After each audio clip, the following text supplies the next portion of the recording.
Ladies and gentlemen, boys and girls, what's happening? Welcome back to another episode of the Pigskin Panel. We are back with our weekly episode, and I cannot wait to hear what the discussion is going to be like today. Blue 42 set hut right up. There it is, to sharp. I'm just joking, guys. But what is going on, my brothers? How are you guys doing today? Doing well. Dandy. Yeah, we're buzzing over here. Love it, love it, love it. Well, before we get on to the show today, I just want to give everybody an introduction. Again, my name is AJ Lavender. We have below me my co-host, Mr. Mike Sharp. To the right of him, we have Cody McGuire. And then representing the sunny state of Florida of Miami, we have my brother, Joe Braga. Again, fellas, I hope you're doing well. I hope you are lovely.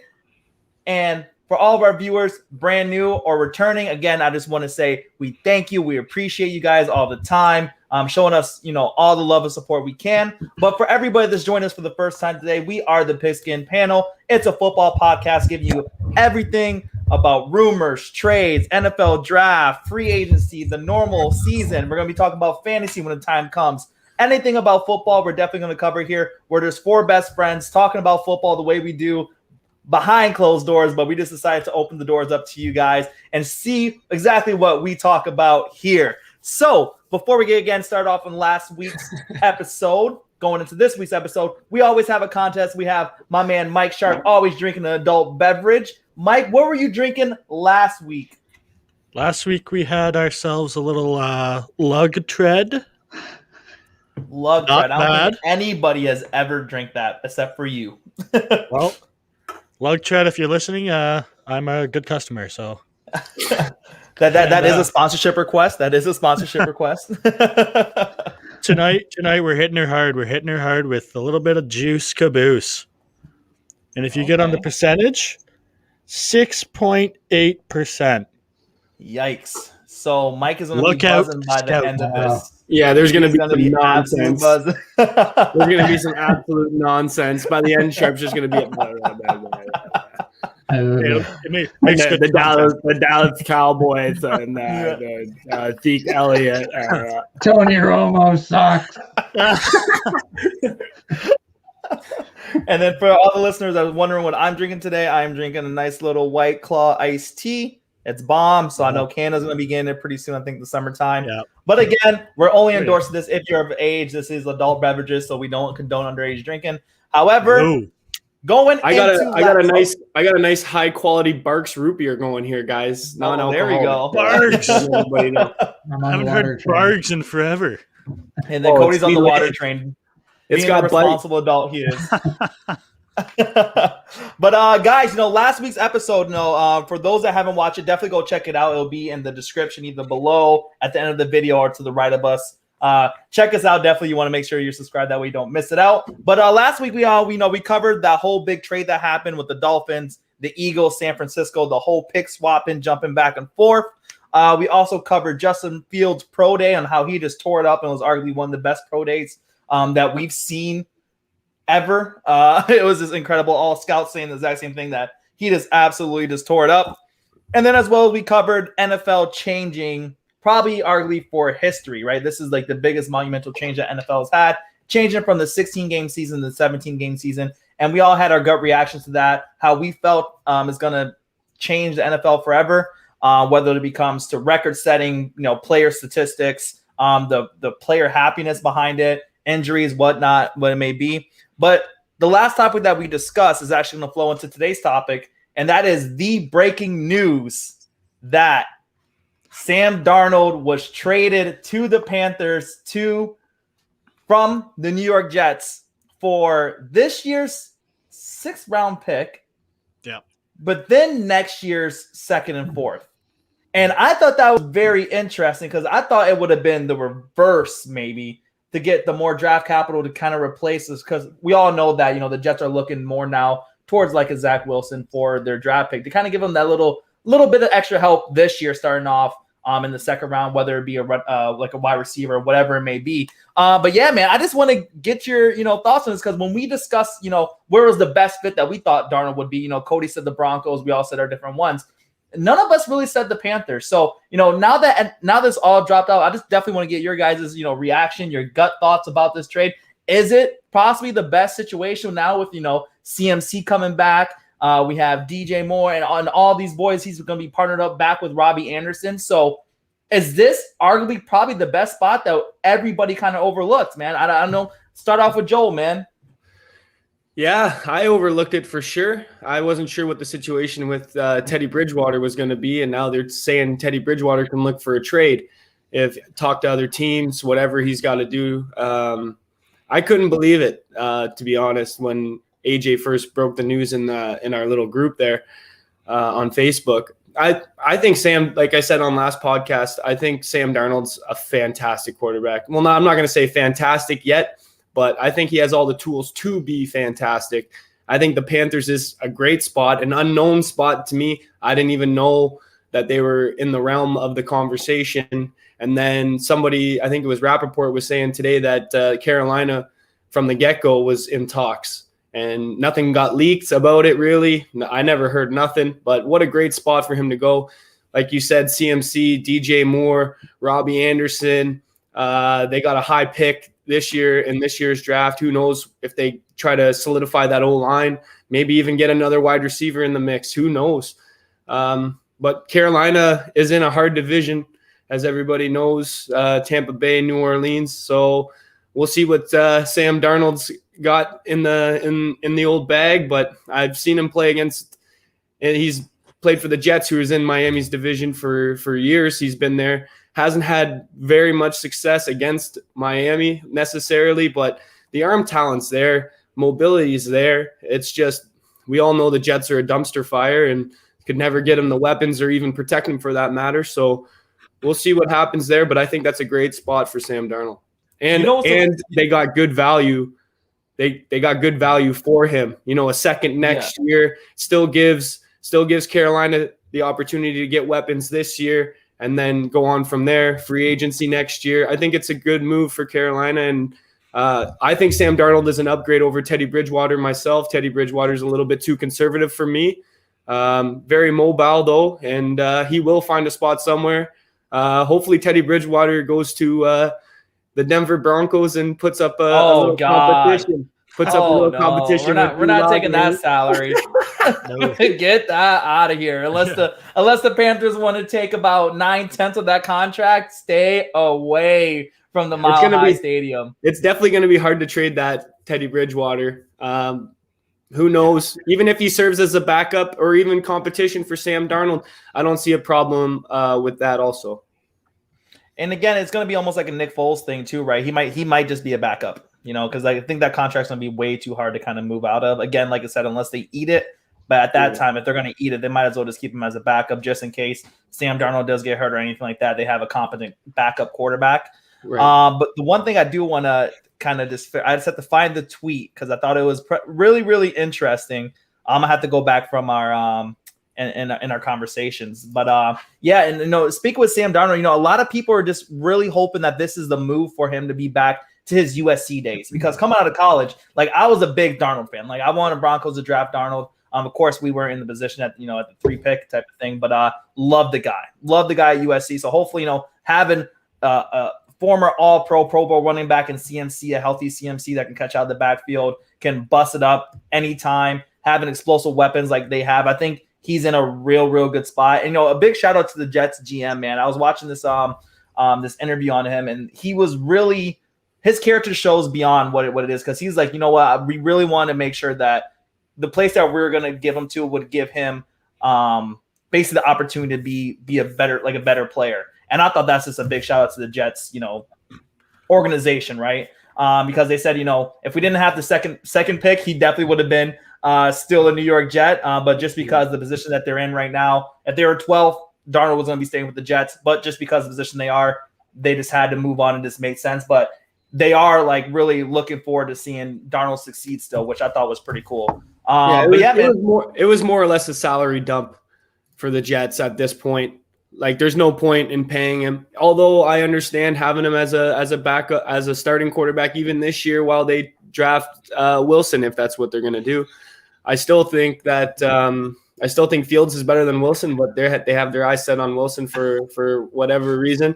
I don't know why, but I think Fields is definitely an upgrade. Let Fields slip to 9, baby. We're gonna be partying. Let him slip to 9. Broncos will be going nuts.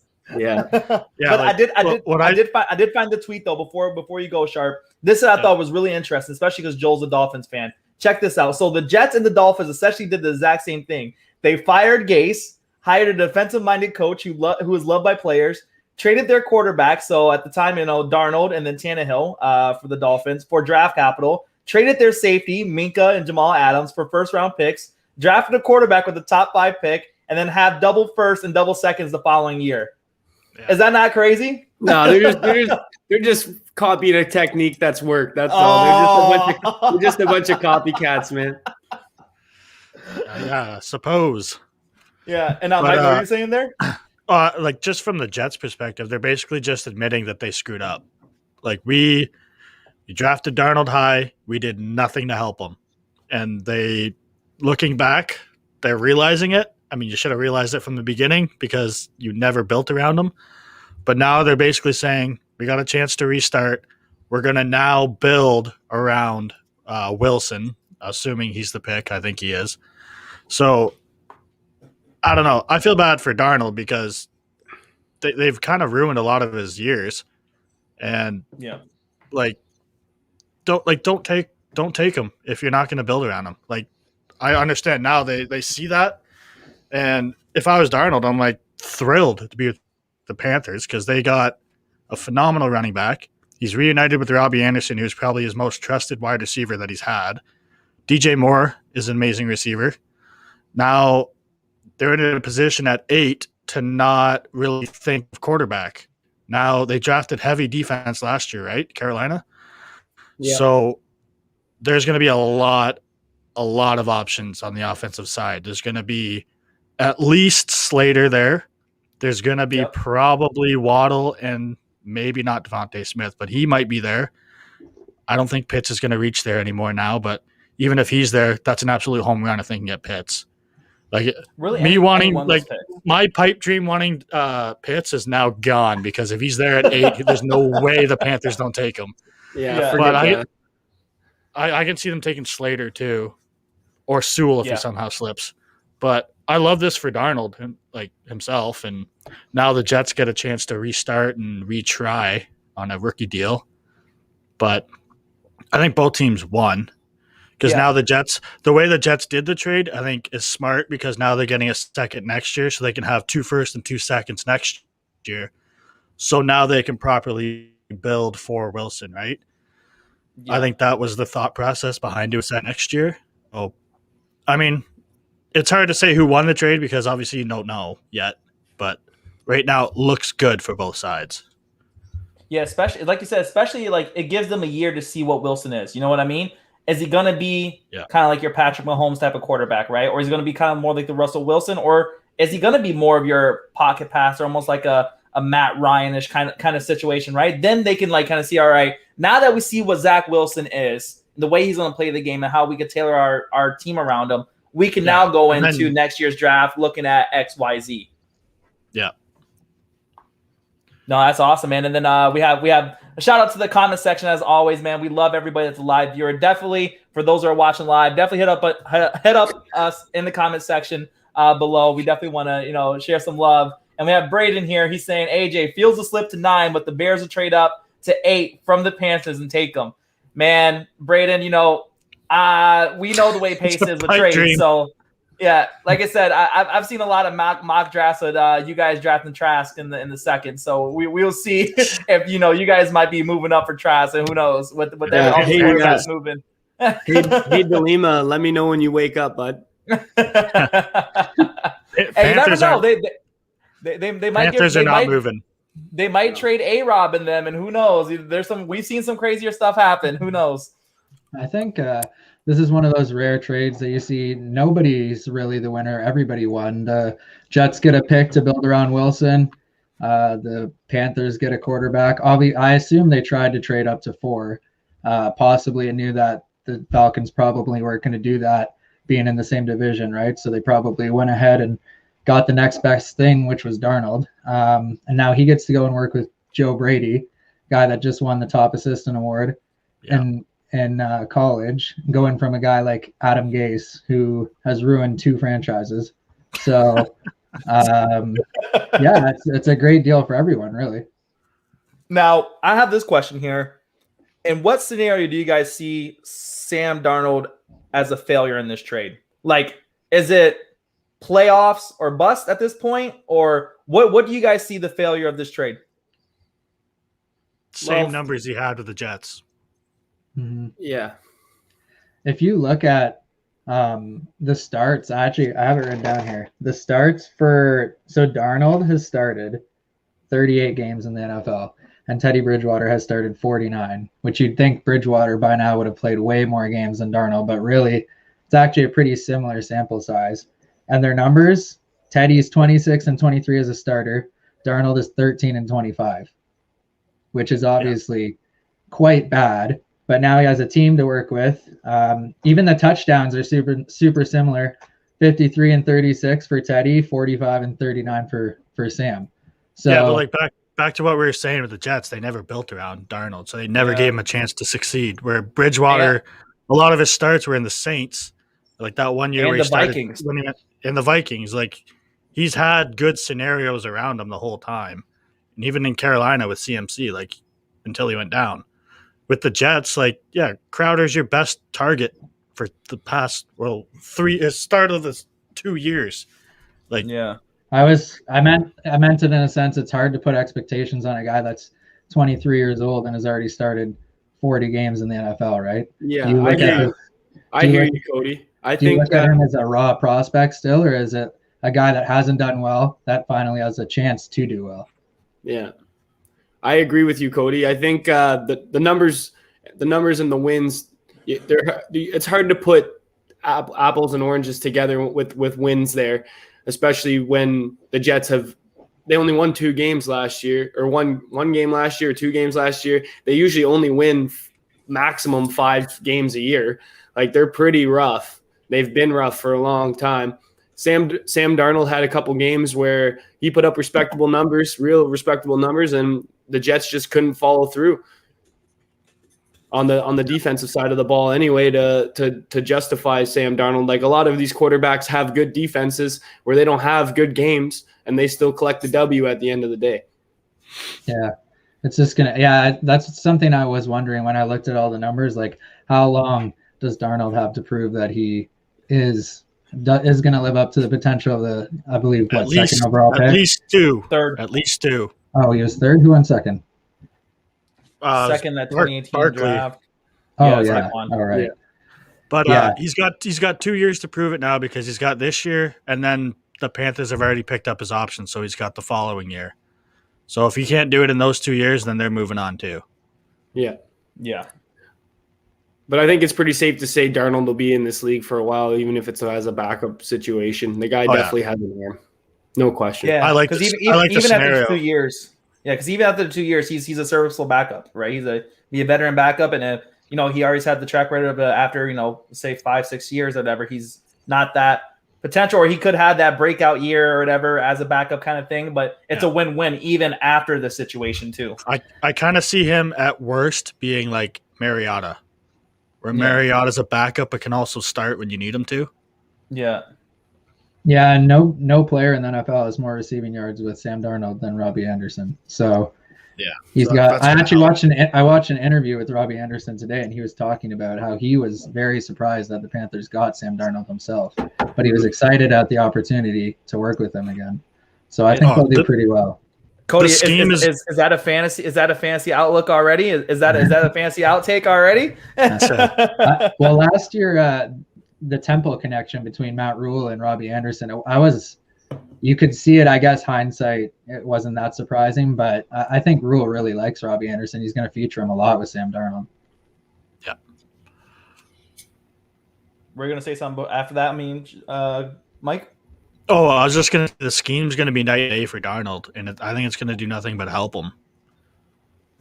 Yeah, especially like I said, even at the end of the day, where if he's getting pressured, where he's seeing ghosts like before, he's going to have a really reliable check down running back in the CMC, which is going to be a lifesaver as long as he stays healthy.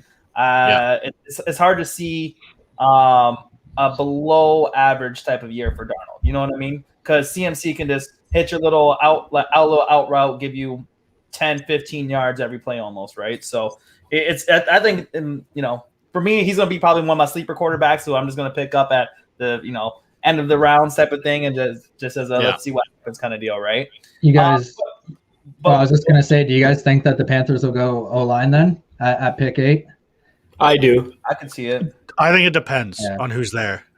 Like if best player available. If it's not any of the top guys, it's gonna be offensive lineman.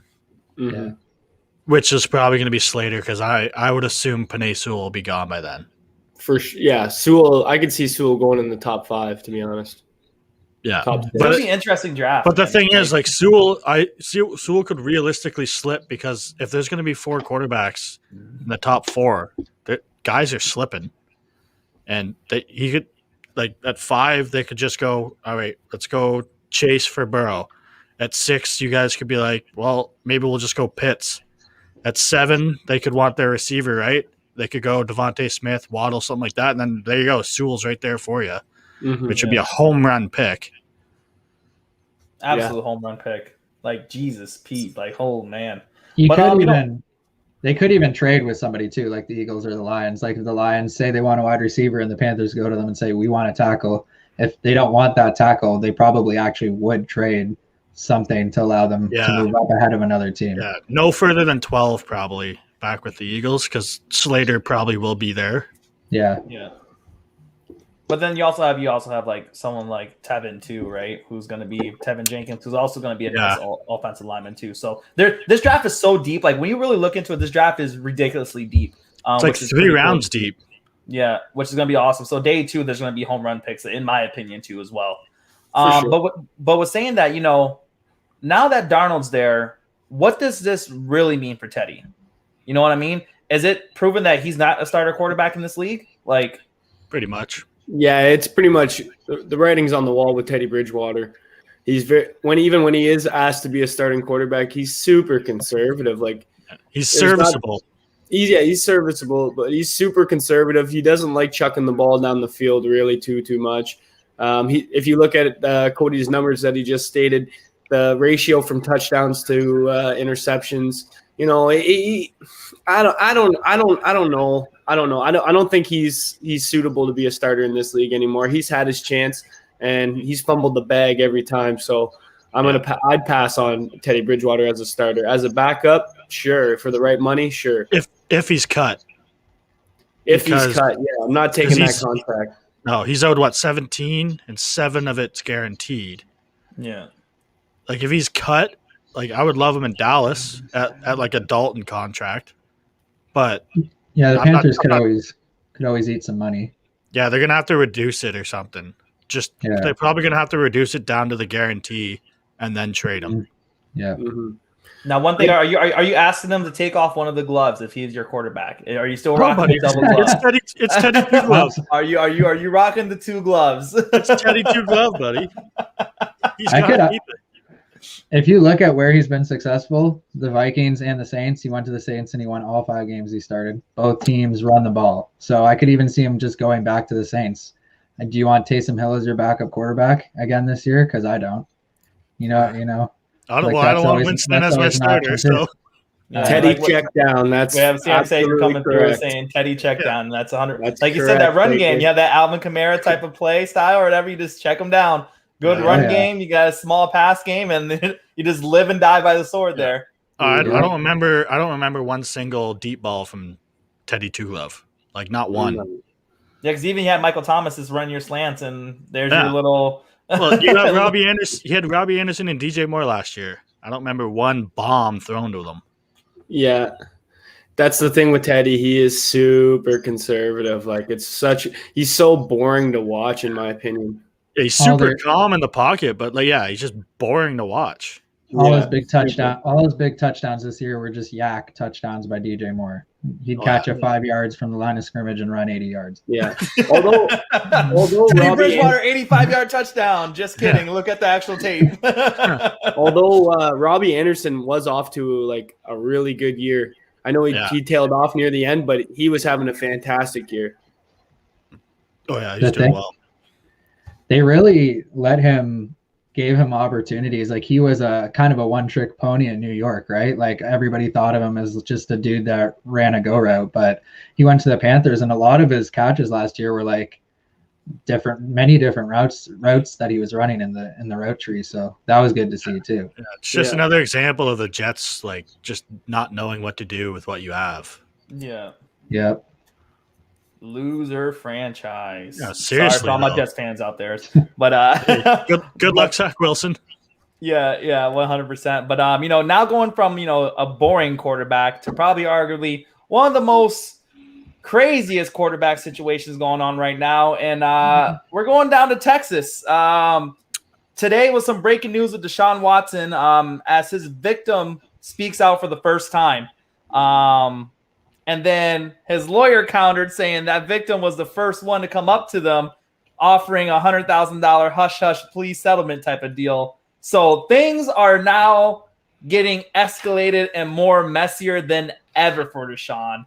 And so from your guys' opinion, what do you guys think? Is Deshaun coming back to play this season? Or you like, because this is this craziness right now. Like these are they're touchy situations because not all the information is out and the cases aren't solved. So you want to say they're all like hearsay or they're all like, trying to extort them.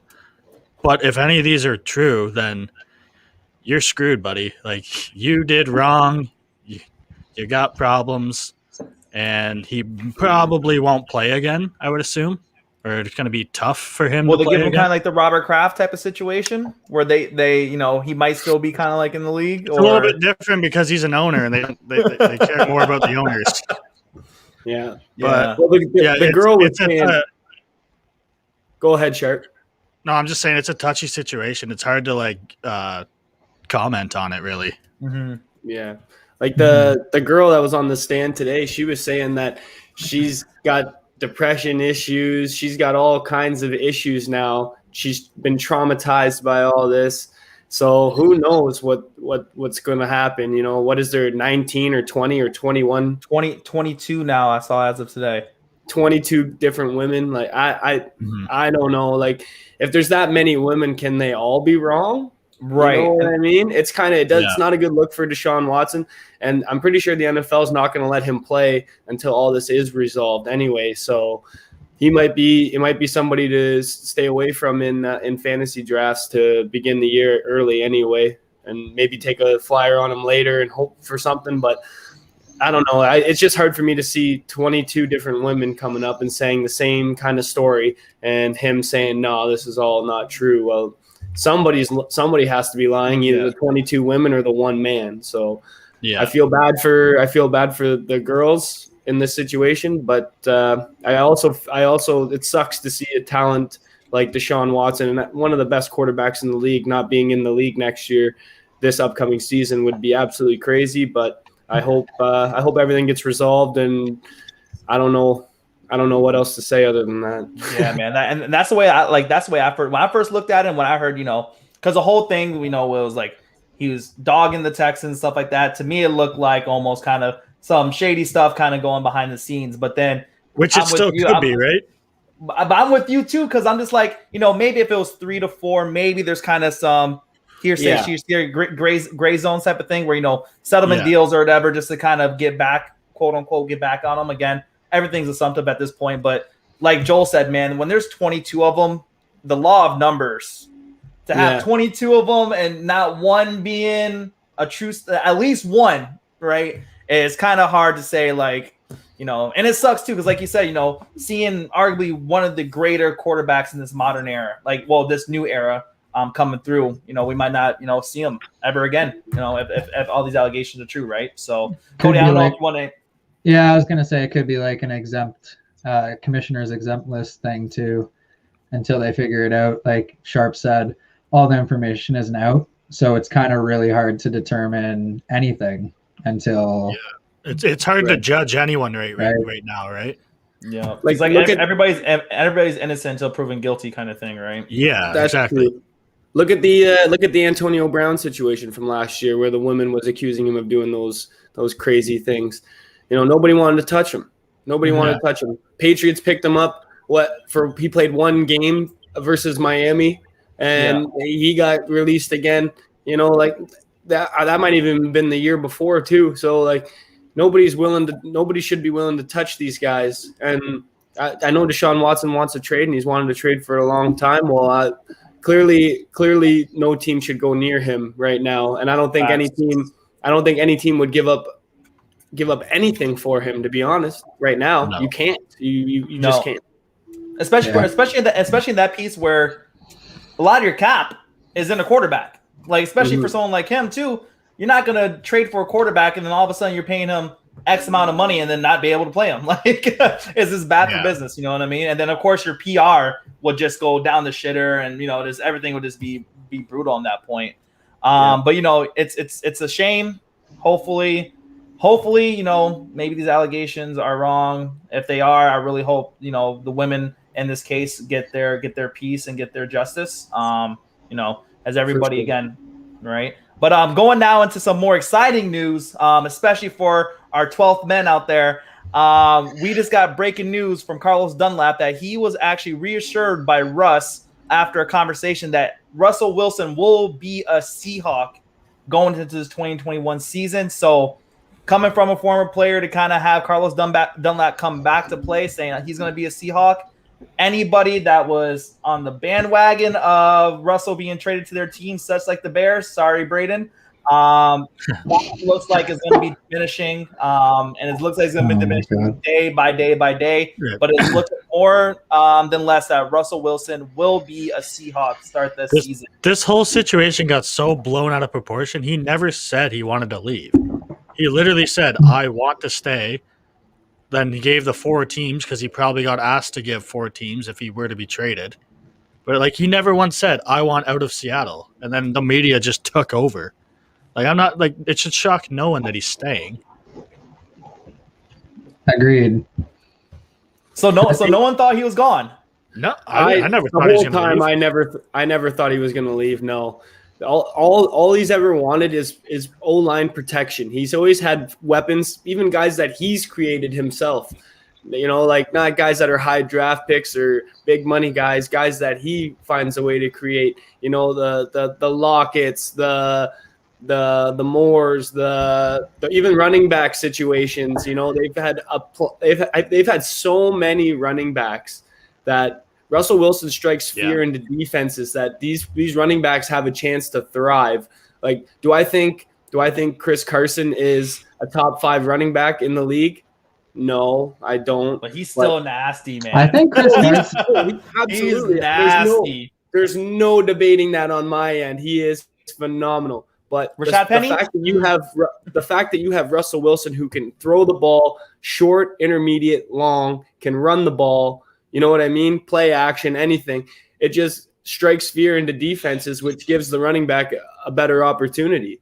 Marshawn Lynch, Chris Carson, Penny even had a few games when he was available.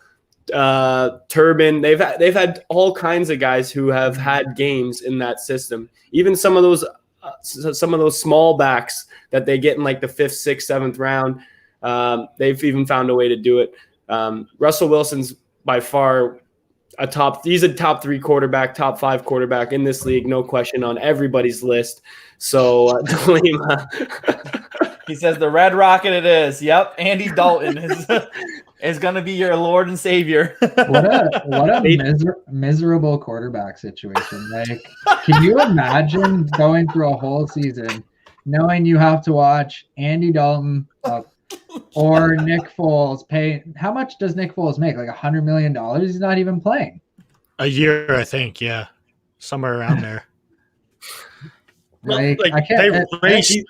They raced to get Dalton.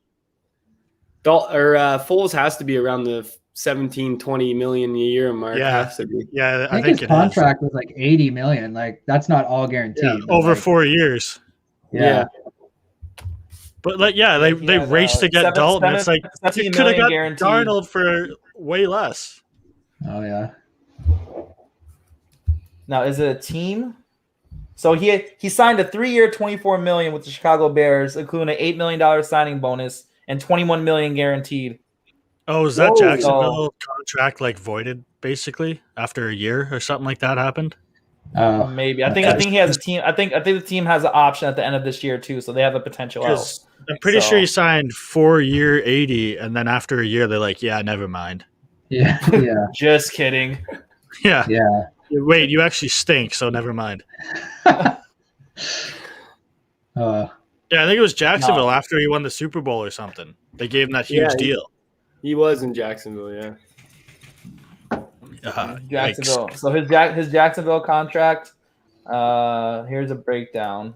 So, good lord. Yeah, he signed a 4-year, $88 million contract. Oh my god. Yeah. That's what I was saying. If you win the Super Bowl, no matter who you are, you will get paid. It just doesn't Brock matter. Osweiler, baby. The Texans. Brick. The absolute brick. Oh yeah. That guy. Well, it should matter because I mean Nick Foles looks like Napoleon Dynamite, man. And I am not having that guy chucking the rock at 88 million. Oh. Napoleon. Now, one thing I do want to ask you guys now, because the draft is coming up in just a couple more weeks, man. What other big moves do you almost predict seeing? Do you think all the big moves are now done before going to the draft, or do you think there's still maybe just one more that's maybe going to be coming? Atlanta's moving. Yeah. Atlanta's moving out for. And that's the one thing I wanted to tell you, because there's been now rumors and coming out of Atlanta saying that Atlanta's gonna want to move out of the 4th, which I thought was surprising because I thought they were gonna be moving on from Matt Ryan. Everybody was saying maybe that whole core nucleus of Julio, Matt Ryan, all that's kind of almost diminishing. There was like trade rumors that Julio maybe was going to be in the package. So now it's kind of being rest assured to all Atlanta Falcons fans that Matt Ryan, they're still going to be riding out with Matt Ryan, Julio, and that core. Where do you see that trade? I know I probably know the people are going to be looking at the Broncos trading down to number 4. But I don't see that happen unless it goes. I will tell you what I hope happens. I hope Chicago mortgages the future again, goes to 4, and takes Mac Jones. Oh, God. Because that would be such a Ryan Pace thing to do. And that would be the biggest, most hilarious thing on draft day if they were to do that. Because the move to 20 to 4 would be so much. And he would do it just to get a quarterback again. To just get, you're fired if you do that. Pick is Mac Jones, Ryan Pace, by the way, you're done. Okay. Wait. The only thing about that 4 pick is really the only teams that would trade for that pick are the Bears, like you said, but they're picking 20. They're going to have to trade everything for that. Even the Pats, who pick 15th, I think. And then the Broncos really are the only team that actually would realistically make that trade, I think. Only if Fields or Lance are there. Yeah, definitely. That's what I'm saying. If Fields somehow slips to 4, I could totally see the Broncos trading up. I would assume right now they probably would have a deal right now with the Falcons saying, if Fields is there at 4, this is what our offer is. This is what, so we'll make a deal if he's there at 4. I think the number 4 pick is going to be a draft day trade. No one's trading for it right now until honestly the 3rd pick is gone, and then you'll see number 4 traded. And Sharp, man, if Ryan Pace ever made that trade, we just have to play this clip right here. What are they, vegetables or fruit? And what does that make? Ketchup. Oh, brother, this guy stinks! Hey, funny guy! I got a joke for you! What smells rotten and puts people to sleep? Noxious gas? No! Your act! I think we just had to give Ryan Pace that. You stink. Oh, brother, this guy stinks.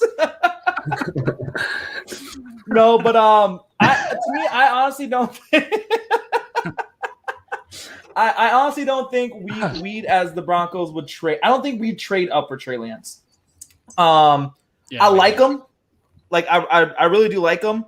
Like you guys said, he's only had a sample size handful.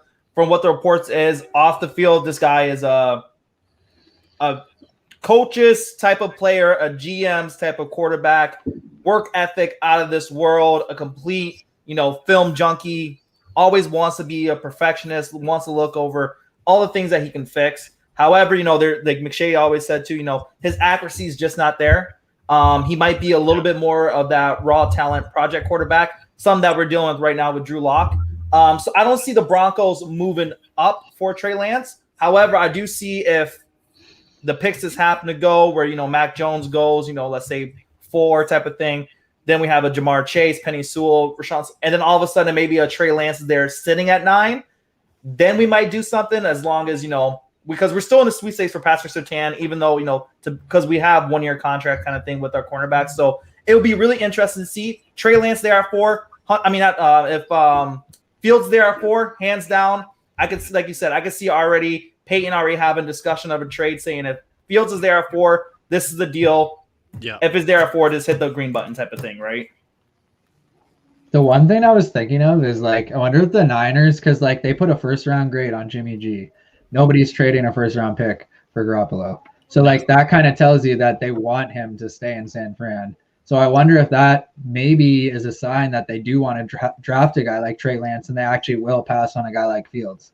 But you know how John Lynch and Shanahan work. They work off smoke screens. Mm-hmm. So they can say that exact thing so that people don't know that they're going to take Fields at 3. Yeah.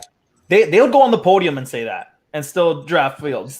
Yeah. We do like Trey Lance. We think, Garoppolo's our guy, but with the 3rd overall pick, we're going Justin Fields.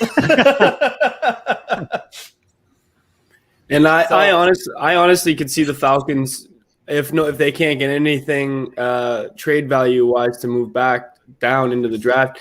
Like, what's wrong with them taking Sewell? What's wrong with them trying to solidify that O-line and move off Matt Ryan next year and maybe next year in the draft? Because you pretty much know the Falcons. They're the worst team in their division for sure. I think Carolina's definitely better. And even New Orleans with no Drew Brees, I think is still miles better. Why wouldn't they trade Julio Jones? If I was them, why wouldn't they offer up Julio Jones? The guy can never stay healthy. Sure, he's fantastic when he's available, but he can never stay healthy. You could probably get a 2nd-round pick for him and try to get younger, get that contract off the books, and be able to attack some free agency moves next year. Maybe, but I think you got to maximize Matt Ryan's contract. I think trading Sewell's not really going to maximize it, right?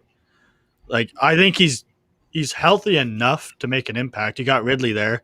Why not take Pitts at 4 if you're not going to trade out? Just give Matt Ryan every single weapon he needs to succeed in these next 2 years that he's under contract. And then you don't like Hayden Hurst? No. Oh, the shots at the Falcons. I don't hate. I don't mind the guy. He's not bad. He's not a bad tight end. He's a middle of the pack tight end, but he's not Kyle Pitts. Not many are. No. Yeah, not many are at all. Now I gotta stop talking about Kyle Pitts. By the way, it's getting. Yeah, I was saying it's big man crush going on here. Yeah. I think it's the Juice Caboose is talking. Yeah, it's coming for you. I can see hearts coming out of your eyes there talking about Kyle Pitts. Well, what are you talking about? What? It's like the old cartoons where the hard eyes just pops out of your head. Now it's pretty interesting because the way that we're talking about the draft too as well. We might not see a defensive player get drafted till past 10, which I think is pretty interesting. It's possible, yeah. Because we have crazy offensive weapons, but and the first player we're probably going to be looking at is probably Patrick Surtain. They're saying he's the best defensive player available in the draft. And then him and then Kwity Paye. But I think it's very interesting because before it was like Gregory Rousseau was going to be a top 5 pick. Then we had the 2 cornerbacks and Patrick Surtain and Farley being 9-10. I think it's very interesting how that dynamic just absolutely shifted now. And would it be one of the only drafts to not have a defensive player in the top 10? Because usually we have like a perennial defensive end, a cornerback. It would be really safety. And then again, it might be the first time in NFL history where we might have the top 4 draft picks being quarterbacks too as well. Mm-hmm. Yeah, and that was my main reason. Okay, I'm going to talk about him again.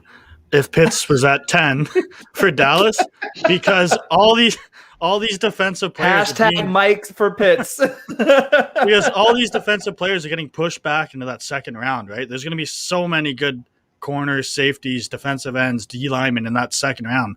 Like Christian Barmore might be a second round pick. He's a first round talent, no question. And he might get pushed back. And there's other corners like Newsome and Asante Samuel that could sneak into the first, but they're going to be probably second round picks. So there's a lot of like offensive guys going off the board early. So then the defensive side of the ball, you're going to get a lot of good value in the second round, I think. Even Parsons. Parsons was projected to go in the top 5 a month ago. Yeah, now no one's talking about him. Nobody. Which is crazy because his pro day was ridiculous. Yeah. Well, like what character issues or something they're saying? And they're saying locker room issues that he stole one of his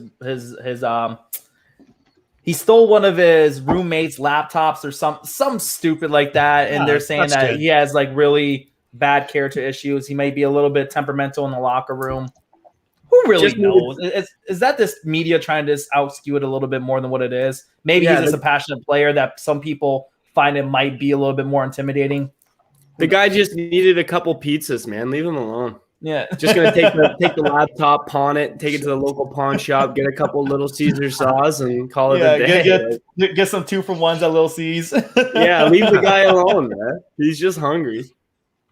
No, because, like anything that's like tape on him, anything that's talking about vitals, anything like that, it just jumps off the charts. Like it just...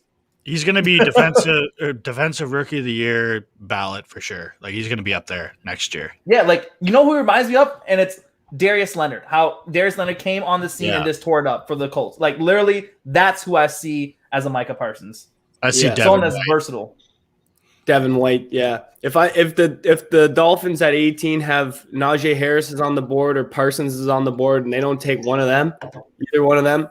I am putting a hole in my wall. My head's going through a wall. Bang. Just like straight the up through a Kool-Aid wall. like the Kool-Aid guy from Family Guy, man. I'm busting walls, man. In my own house, I don't care. Not good, Johnny. Then we have Josh Payne coming in. He's saying Pitts at 6 for the bottlenose Dolphins. Bottlenose Dolphins.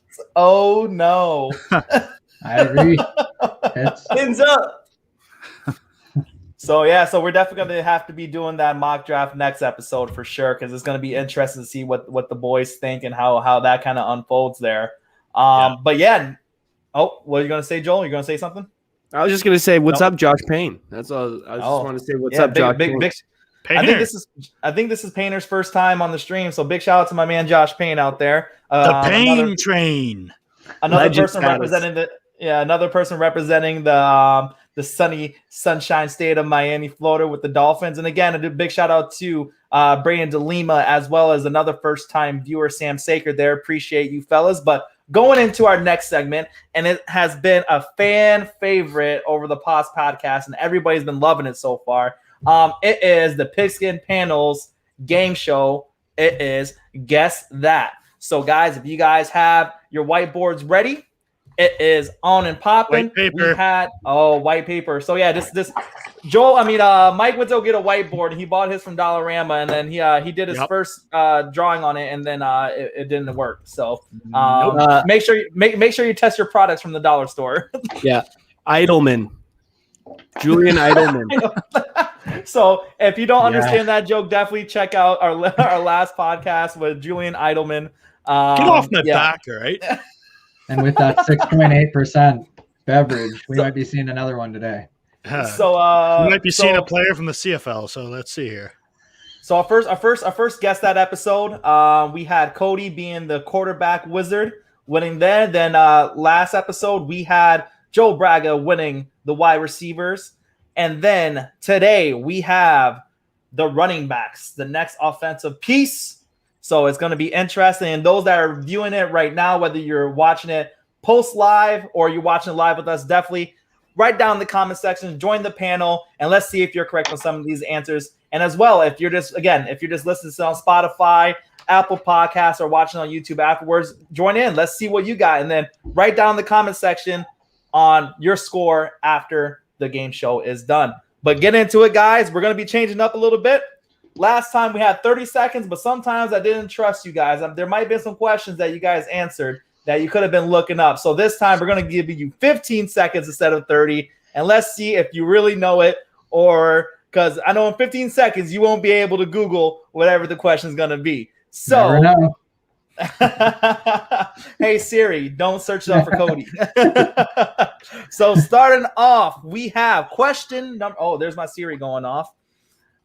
So for the first question here, we have this running back was the first ever 2,000-yard rusher in the Super Bowl era, eclipsing a grand total of 2,003 total rushing yards. However, he is more mainstream known for his controversial off-field issues and actions. Who is this running back? Again, I'll repeat the question. This running back was the first ever 2,000-yard rusher in the Super Bowl era, eclipsing 2,003 total rushing yards. However, this running back is more mainstream known for his off-field actions and controversy. Who is that running back?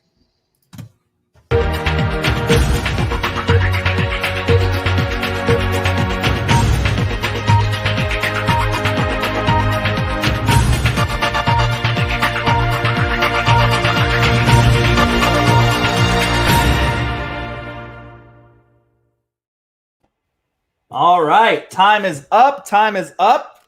I know it's quick now. So we're going to say here, if you are feeling a little juicy tonight, the answer is, put them your screens up. Oh, God damn it. CJ2K, AP. All three of you guys are wrong. As I said, really? You got to be feeling. It's Terrell Davis, no? You got you got to be feeling a little juicy tonight. It is the juice, O.J. Simpson. I was gonna say OJ, but is he in the Super Bowl era? Mm-hmm. Oh yeah, I guess he was. Oh my God. What happened off field? I don't really know what happened with him. I don't get it. I don't know if you don't get that, yeah, just do a little Google search. Ask Siri. Oh. All right, so nobody got it. We have a comment section here. We had Braden that's saying OJ for sure. So OJ Simpson, there it is. There it is. So we have 0 for the panel. 0 for the panel going into question 2. Not a hot start. Not a hot start. Not a hot start for the panel. So question number 2. This Hall of Famer is considered as one of the greatest running backs of all time, coming into the league and completely dominating. Currently to this day, he still owns the most rushing yards in a single season, the most rushing yards as a rookie, and the most rushing yards in a playoff game. Who is this running back?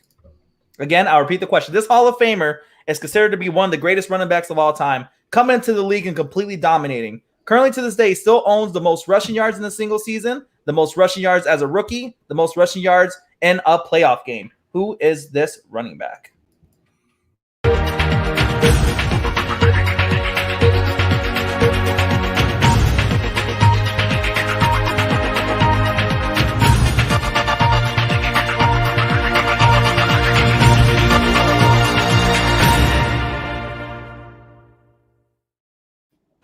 Time is up, and we have, yes, ding, ding, ding. It's Eric Dickerson. All 3 of the panel is correct. What a legend, man. He was boys. so nasty. Incredible. Absolutely His football life Sport goggles and everything. Yeah, the absolute goggles. We have Josh Payne saying AP. No, it is not AP. Good answer, though. Yeah, Not just quite the dice. Not just the dice. All right. So going into question number 3, we have the boys tied at 1 each. We have this running back in 2005 completely took over the league, finishing with 1,880 yards and 27 touchdowns, giving him the title as the rushing yard leader, touchdown leader, and most importantly, winning the NFL's most valuable player. This running back was a victim of the Madden cover curse the next season by breaking his foot and was never the same. Again, I'll repeat this question, but before we got that, we had Brain DeLima saying Emmitt Smith, and no, it was not Emmitt Smith, it was Eric Dickerson. So again, in 2005, this running back completely took over the league, rushing for 1,880 yards and 27 touchdowns, giving him the title as the rushing yard leader, touchdown leader, and most importantly, winning the NFL's most valuable player. This running back was a victim of the Madden cover curse the next season, breaking his foot and never being the same. Who is this running back?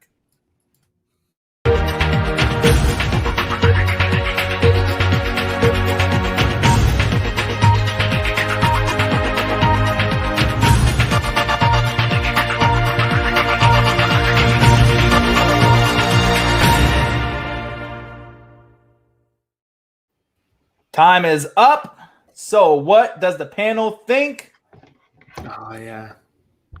That's not right. We have LaDainian Tomlinson, Adrian Peterson, and Mike Sharp with the right answer. Sean Alexander of the Seattle Seahawks was the right answer. Hey, I'm pretty sure I spelled his name right too. SHAUN. Yep. Suck it. Well, you need to have another beer. Yeah. So, did you say he won the MVP, Sean? Yep. Really? Wow. Yep. And was never the same. Broke his foot. I literally had LT down, and then you said the Madden curse. I'm like, oh, that's Sean Alexander. Mm-hmm. All right. So going into the next round, we have Cody having 1 point. We have Mike having 2, and Joel having 1 as well. So Mike is in the lead with 2. Going into this next question here, this legendary running back is known for his dominating smash mouth run game and is currently now more known in today's era by his award, which is given to the NFL player that gives back to the community through volunteer and charity work. Who is this running back? Again, I'll repeat. This running back is known for his dominating smash mouth run game, but is now currently more known in today's era for an award which is given to the NFL player that gives back to the community through volunteer and charity work. Who is this running back?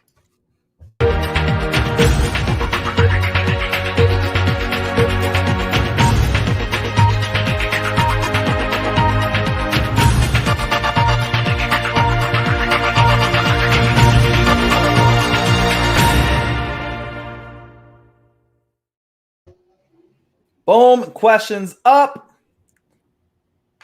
Boom. And Damn it. The bus. Oh, the bus. What? I thought you meant he won the award. Whoa! Wait, should we play the SpongeBob? This guy stinks. I didn't But yes, I didn't hear the award was named after him. I thought you meant like he won the award. How can you get Sean Alexander and not get the Walter Payton Man of the Year award? I don't know. Yeah, I know that's the award, but oh, you're looking bad. All the comment section got it right too. Mike is on the hot seat. my brain is working very weirdly right now. It's the caboose. Yeah. The Detroit native. The Detroit native, Jerome Bettis. Don't worry, I'll come back.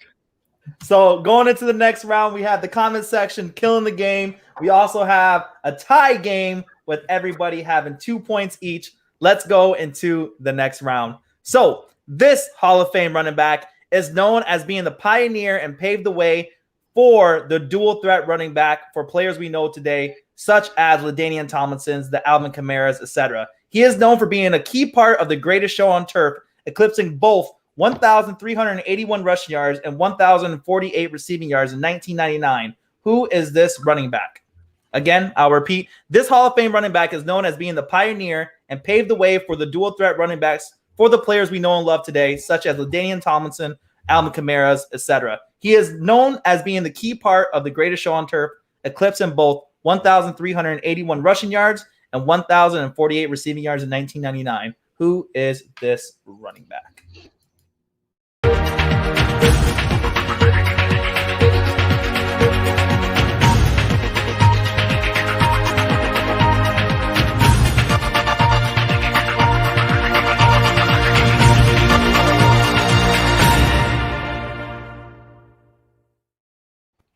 Time is up, and who we have as answers, everybody got it right. It is no other than the main man, Marshall Falk, the greatest show on turf, dynamic. The boys are back. The comment section is doing their damn thing, and we're going to roll on to the next question, and now they're going to get a little bit maybe more tricky here.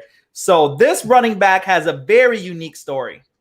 In 2015, he was one of the only players in NFL history that was been drafted as a true wide receiver, but then got converted as soon as he went to the NFL as a true running back.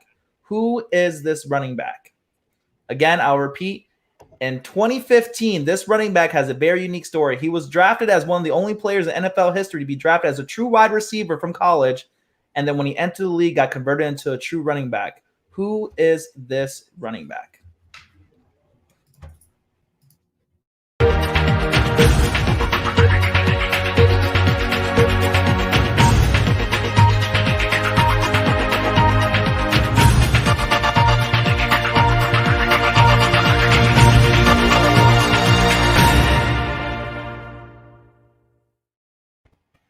Time is up, and who do we have as answers here? I didn't even put anyone. I couldn't. Cody didn't put anything down. We have who? Oh, Cordell Patterson. No, it was Ty Montgomery. He came in college being the dominating wide receiver that got converted into a running back. Walter Payton? Well done, Sharpie. What is going on? It's just retarded. That might be a TikTok meme of Sharpie. All right. So now we have Sharpie back on top here. We have Cody with 3, Joel with 3, and Sharpie with 4 going into the next round.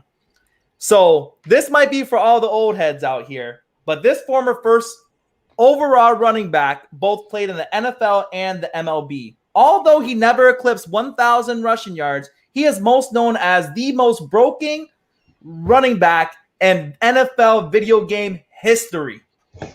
Again, I'll repeat, this former first overall running back played both in the NFL and MLB. Although he never eclipsed 1,000 rushing yards, he is known to be the most broken running back in NFL football video game history.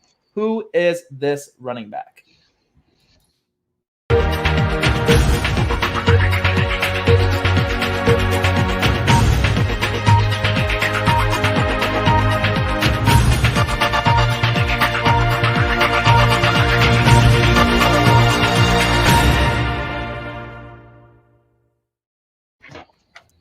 All right, time is up. And if you were an Oakland Raiders fan or a Tecmo Bowl player, you will know this player is Bo Jackson. And we have Sharpie with 1, Cody with another one, and Joel disappointed there. And again, we have my man Josh Payne saying Bo Jackson too as well. I don't know what Joel. What Bo Jackson never hit 1,000 yards? Never hit 1,000 yards rushing. I think his most was 936. Oh my God, that's insane. Yeah. It's travesty. Yeah. That's crazy. But, if you play Tecmo Bowl, you might be fighting your friends if you saw them choose the Raiders. It's that hit. All right. Going into the next question here. We have this running back is also regarded as one of the greatest football players to ever play and one of the greatest running backs to ever play. In his career, he rushed for a record-setting 18,355 total yards in his career and averaged 1,200 yards a season for his career. And he is a multi-time Super Bowl champion. Who is this running back? Again, I'll repeat. This running back is regarded as one of the greatest football players and the greatest running backs to ever play the game. In his career, he rushed for a record-setting 18,355 total yards, averaged 1,200 yards a season for his career, and is a multi-Super Bowl champion. Who is this running back?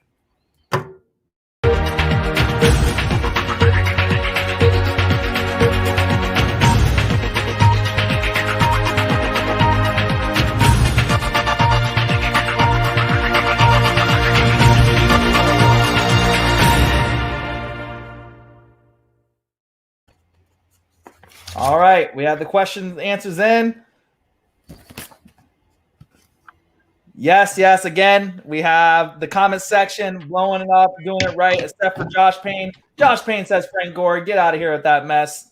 It is not Frank Gore. It is the only one and only Emmitt Smith, and Mike would have got that wrong.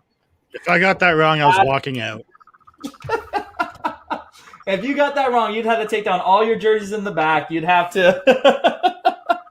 And actually, it's quite disrespectful, man. You have a Zeke jersey hanging, but you don't have an Emmitt Smith jersey hanging. I don't know. That's kind of suspect, as of our among players would say. That's kind of suspicious. He sold the soul and went to Arizona for a year. Yeah, I'm still upset. Yeah. All right. So going into the next round here, we have Cody with 5 points. We have Mike with 6, and we have Joel with the total 4 points. So Mike is still in the lead with 6. Going to this next question here, we have a pretty interesting story with this one here. So this running back is known for one of the craziest trades in NFL history. During his draft year, the New Orleans Saints traded every single one of their draft picks that year to move up to get him. Who is this running back? Again, I'll repeat. This running back has one of the craziest stories as being one of the unrealist trades in NFL history. During his draft year, the New Orleans Saints traded every single one of their draft picks that year to move up to draft him. Who is this running back?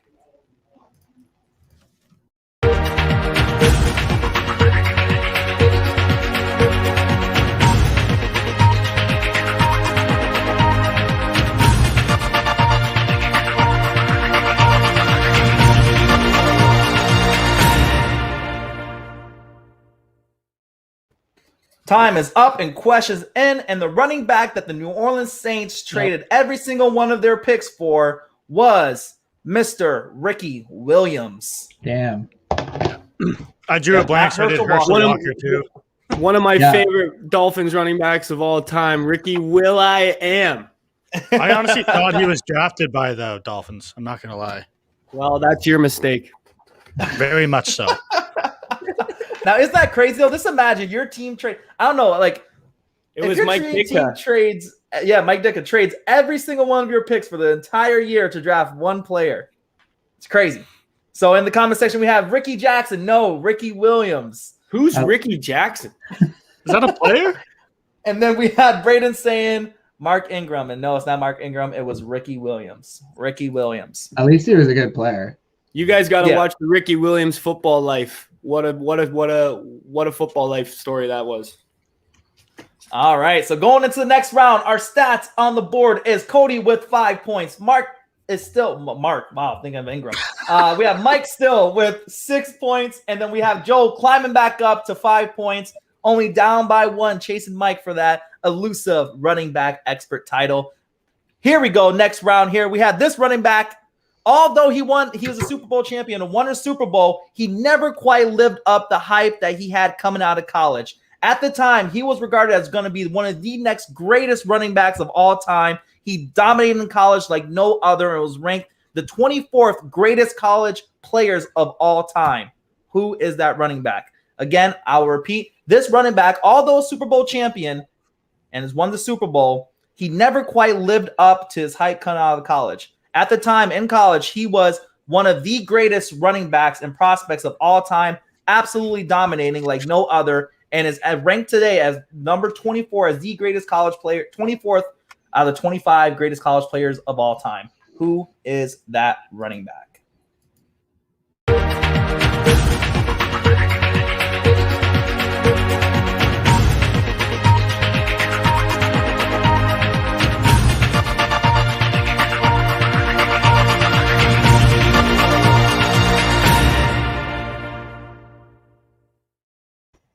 Time is up. Answers in.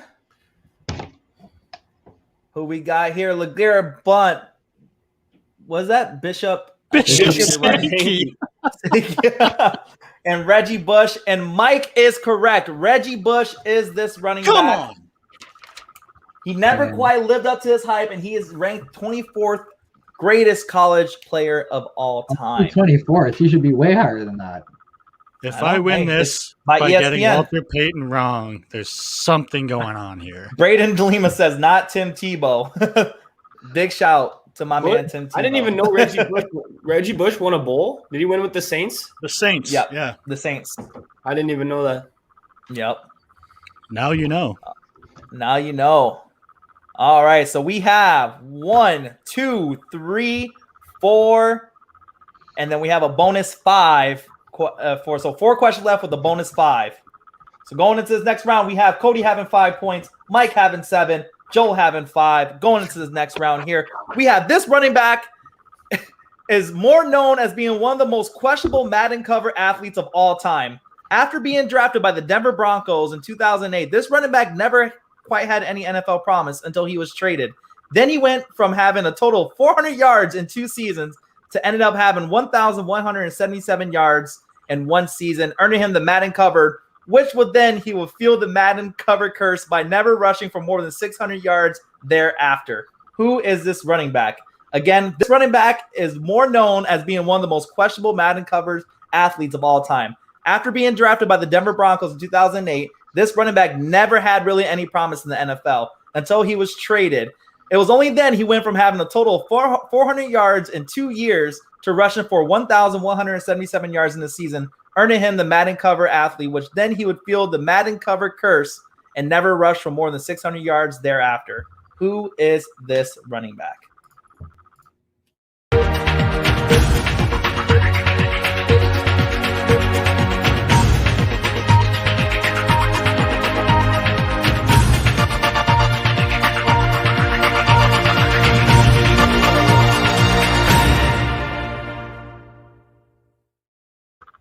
Time's up. Question in. Cody? I don't know, dude. I play Madden all the time. I didn't even guess. And both Joel and Mike has got it right. It was Peyton Hillis. Oh my God. And yes, it was a shot in the dark.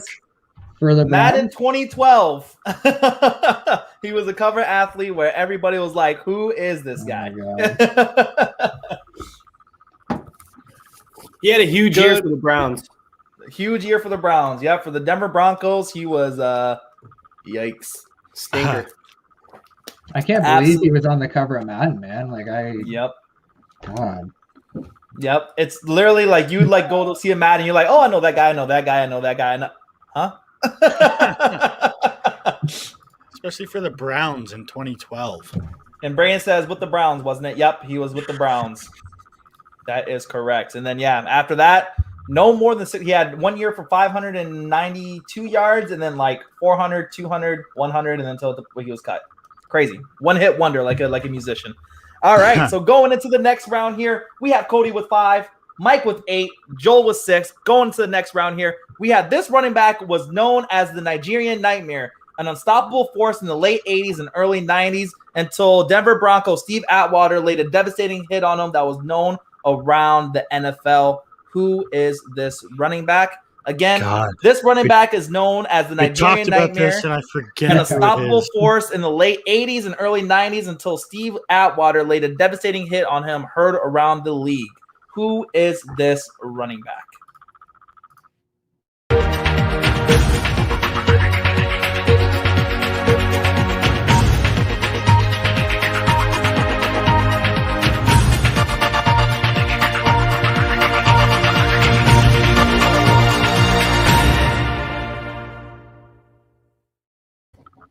Answers in. We have Mike with the dud. We have Cody. I don't know how to spell his name. Played for the Chiefs. Yeah. So yes, they are both correct. It was Christian Okoye for the Kansas City Chiefs, known as the Nigerian Nightmare. Guy was built like a shit ton bricks. He would look like a linebacker. Yeah. Was he a fullback or a running back? He was a running back. That's insane. But yeah, I guess down there, fullbacks were used. Yeah. A bit of both world. We have Stay Grinding, yes, with Christian Okoye. Wow. That's what I'm talking about. Good pickup call. Love it. That's the full name. That's who is Stay Grinding? Do we know who that is? If not, he's killing it. He's doing pretty Killing the game. Killing the game. Big shout out to you, Stay Grinding. All right, so next up, we have a running back that is one of the most popular running backs of all time and a complete fan favorite. Known for his antics off the field and on the field with his smash mouth run game, He is involved in actually one of the most controversial plays in Super Bowl history where he was not given the ball to win the game. Who is this running back? Again, this running back is an all-time favorite and one of the most popular running backs of all time, known for his antics off the field and his smash mouth run game on the field. And he was involved in one of the most controversial plays in NFL Super Bowl history where he was not given the ball to win the game. Who is this running back? And I think I can go 5, 4, 3, 2, 1. Yes, everybody should get that right. It is no other than the main man, beast mode himself, Mr. Marshawn Lynch. Funny story about that, actually. My good friend Sarah Lynn McCauley actually met him at a bar, which is funny. Yeah, That's yeah. cool. Was he So it's eating pretty Skittles? I can't remember what she said. She said that I think she was just picking up food, and she was there with eating dinner with her fiance or her boyfriend at the time. And then she just like looked at us like, "That's Marshawn Lynch." And then she said she's like staring at him. It was like, "Is that him?" And she said like he just turned around and just stuck out his tongue out her. He was like, she's like, "That's Marshawn Lynch." Yeah, no, that's definitely him. Yeah, that's definitely him. All right, so going into this next round, we have Cody with 7 points. We have Mike with 9, Joel with 8, so he can come back and tie the game here. So going in, Is this the last question? so we have 2 questions left. Okay. So you can end up tying the game completely, or you can end up losing to Mike. Cody, I mean, you better hope both of them gets it wrong, and you can come back and win too. Yeah. Oh, again, we have Josh Payne saying Frank Gore. No, not Frank Gore. He absolutely hates FG, man. All right, so this running back is known for his 2,000-yard season, ultimately leading him to his famous nickname that has to deal with 2K. Who is this running back? This running back is known for his 2,000-yard season, ultimately leading with his nickname 2K. Do I have to waste paper for this? It's CJ2K. Oh, his name is actually Chris Johnson. Oh, you guys. Get out of here. I wrote Quit Chris letting Johnson. Cody I back got a into point. this. Cody should actually get the point for this, but is going from there. And now, no, I'm joking. You guys get the point here. But now going to the either tiebreaker or game winner for Mike Sharp here. This Hall of Fame running back is known for his elusiveness and singly becoming the face of a franchise still to this day. He is the best player the league has probably had on their team, and he set 34 records in the NCAA, which he still holds 6 to, and he holds 20 records in the NFL to this day, and he's also part of the 2K club. Who is this legendary running back? Again, I will repeat. This Hall of Fame running back is known for his elusiveness and singly becoming the face of a franchise still to this day. He is the best player that the team has ever had on their team. He's set 34 records in NCAA and still holds on to 6 of them and holds 20 records in the NFL to this day and also part of the 2K club. Who is this running back? I'll give you 15 seconds.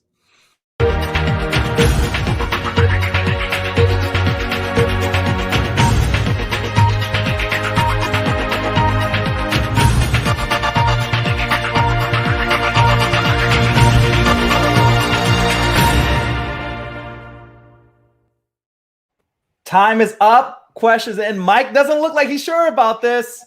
No. Yeah, And we have a tie. The answer is Barry Sanders. And we have an ultimate tie between Mike Sharp and Joel Braga at the end. We also have the guys in the comment section saying, Derrick Henry, question mark? No, not Derrick Henry. And then Josh, your answer, please. Is it Frank Gore? No. It is the one, the only Barry Sanders, which is absolutely phenomenal. Cody bows out with 8 points. So you were close, just not there on the dice there. But we do have a tie between Mike and Joel. Now, should we go for an ultimate tiebreaker, or should we just let them tie? No. What do you guys think? Be a tiebreaker. A tiebreaker. All right. I'm still answering the question. Let's Good luck, see what we Sharpie. got here. Thank you. All right. I think I got who we're going to run with this here. Give me one quick second there. But so far, guys, how do you like this episode so far? How did you like the running back questions while I look up They were great. the next running back? You did a good job researching them, I thought. A couple of them I was like, what? I couldn't even believe the answer. Sharpie's the one that Sharpie got. Yeah, if I got the layup, then I would be winning right now, but my brain was shut off. All I got to say is thank God I religiously for like 2 years watched those football life stories, or else I never would have got that Ricky Williams question. Yeah, seriously. Okay. I know. Let me just write this down here.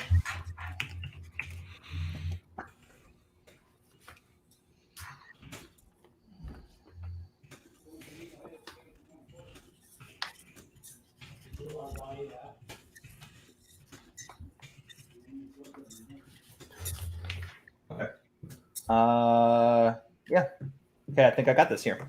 All right. So next up, we have this running back has played for 1, 2, 3, 4, 5 teams. He has a total of 16,000 career rushing yards on the dot. He also has 1,000-yard rushing seasons with 2 separate teams. Who is this running back? Again, this running back has 16,000 career rushing yards. He has 1,000-yard seasons with 2 separate teams and has played for 5 teams. Who is this running back? Question answers up. Oh, we do have a champion. It is Frank Gore. The winner is Mike Sharp with the tiebreaker. Frank Gore has 16,000 career rushing yards. He has 1,000-yard seasons with 2 separate teams and played for a total of 5 different teams. I honestly thought you would have got that, Joe. And let's see. Hopefully, my man Josh got it. Actual Frank Gore. Yes, Josh. Actual Frank Gore. Awesome. So congratulations to our champion, Mike Sharp. So, boys, we have experts from each individual quadrant. So we have my man Cody with the quarterback expert. We have Joe Braga with the wide receivers. And now we have Mike Sharp with the running backs. But who couldn't get Walter Payton. Who couldn't get Walter Payton. And that was, I can't believe you won with not knowing Walter Payton. I think we should just revoke the title. You're just a running back guy. I actually wouldn't be mad. Awesome, guys. But before we wrap up here, I just want to give a big shout out to all of our fans giving us love and support, sticking with us. Now we're almost going in an hour and a half. So it's, this is our longest episode ever. I just love chilling with the guys, talking about football, playing these fun little games. It's honestly always a blessing. So if you did like this video, definitely give it a thumbs up, share it on your social media platforms. That way, we can get more people in these rooms and have even a better time with. Again, we have my man Stay Grinding JM saying this stream's been fun. Keep up the good work, guys. We appreciate you for staying in. And honestly, I think he would have beat Cody. I think he was there almost with 9 or 10 answers right too. So Stay Grinding, man. We appreciate you for coming on the show. As well, I do want to give a big shout out to another podcast. They did give us a recent shout out. So I do want to give a big shout out to TJ, Mike, and Rome over there on the Beyond the Tracks podcast. They gave us a little shout out on their last podcast here. Just want to replay that. Also, a big shout out to my cousin, man, AJ Lavender. Started his sports podcast called the Pigskin Panel. Okay. Super, super dope, man. We see it you, is cousin? so we I said we see you, cousin. Yeah, absolutely, man. We haven't. Everybody has these podcasts. I don't know anybody personally that's done a sports podcast, and they have done it right. And it's really, really cool, man. So, shout out to all the podcasts out there that listen to us, that fuck with us. So, big shout out to those guys at the Beyond the Tracks. If you are interested in, music, hip hop, and the urban culture, definitely go check them out. Beyond the Tracks podcast. Hilarious. We'll have you laughing the whole time. But again, big shout out for showing us some love. And again, if you did like today's podcast, and you like what we're doing here, definitely go follow us on all our social media platforms at the Pigskin Panel. If you see there, Cody is rocking our our handle at the Pigskin Panel. And again, follow all the hosts here on all the social media platforms too. Mine is right there at AJ Lavender. We have my man Joe Braga at JBraga35 Mike Sharp 11, and go show us some love. And definitely, in the comment section, definitely hear about, different things you guys want to talk about. I know our guy Sam Saker that came on earlier, he wrote to us and saying, to talk about the trade that happened. So again, we want to get more feedback from you guys. We definitely want to hear what you guys want to listen to, and some conversations that we want to start with you guys. Again, we do want to bring some more people on the show too, as like this guest, where let's say if you're a Titans fan or you're a Packers fan, to bring you on just to talk about that sector, because as you guys know, I'm a Broncos fan. We have Joe as a Dolphins fan. We have Cody as a Ravens fan. Of course, Sharp here as a Cowboys fan. So it's just always good to have different football fans just talking about football all the time. But before we leave here, do you guys just want to give any lasting words to our fans before we wrap up? Joe? I just want to apologize to Frank Gore for not getting that last answer. I am absolutely ashamed of myself right now. I had my head in my book there. Yeah. Cody? I noticed this week we got, like you said, a little bit more interaction than usual. I had a couple people message me too saying that they really like the show and that they enjoy it. So if that could continue and keep up, that would be good. Just as much interaction as possible. Love it, man. Love it. Yeah, again, always interact with us, everybody. We're friendly guys. We always like talk about football. So anything you can talk about football, we would definitely be engaging with you with. Sharp? Yeah, I just want to thank all the viewers out there, all the listeners. Like, we appreciate you, and just helps us moving forward. Any suggestions that you want to hear, nothing but help for us. 100%. And again, if we have any sponsors, anything, watching us here, we're always open to sponsorships too. We can rock your merch or anything like that. I know we have, the juice caboose or whatever Mike is drinking down there. We always like to have fun on this podcast too. And again, if you're a Spotify or Apple Podcast listener, definitely go download us on Spotify and Apple Podcasts, and definitely support the channel that way too as well. But other than that, guys, just want to send you guys out. Love you, every single one of you. Again, love you brothers for coming on here every Tuesday. And definitely, if you like the live viewings of it, definitely come with us live every Tuesday at 8 o'clock. I'll send out this for anywhere from 8 to 8:10. Stay patient with us. So yeah, anywhere from 8 to 8:10 is when we start going live. And have a fun time just like we did tonight. But anyways, guys, I hope you enjoyed this episode of the Pigskin Panel. I'm your host, AJ Lavender, with my co-hosts, Joe Braga, Cody McGuire, and Mike Sharp. Until next week, guys, have yourself a wonderful one. Peace out. Sorry, Frank Gore. Yeah, and sorry, Walter Payton, from Mike, and on behalf of Mike. I don't want to talk about it. Cheers.